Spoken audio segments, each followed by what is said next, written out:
Bila nikah tu dah disahkan, pernikahan tu sah. So apa nak kena buat lepas tu? Apa step dia lepas tu? Okey. Bagus juga orang yang bertanya ni kan. Bila pernikahan tu disahkan, mahkamah akan keluarkan satu perintah.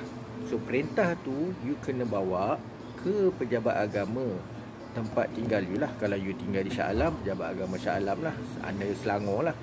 Kalau you tinggal dekat Ipoh, pejabat agama Ipoh lah. You bawa lah perintah pernikahan, perintah yang mahkamah katakan pernikahan tu sah. So perintah tu boleh juga digunakan untuk dibawa ke JPN.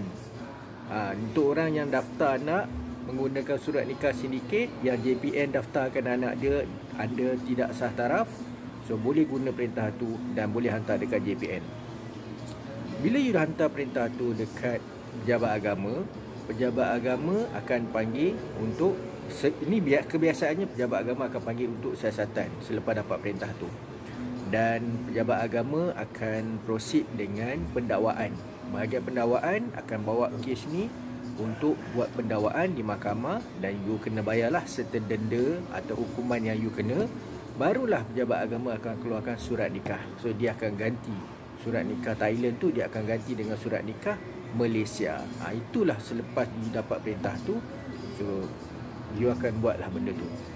Cuma bila pernikahan tu dah disahkan dan dapat surat nikah, so you akan pegang dua dokumen kat sini.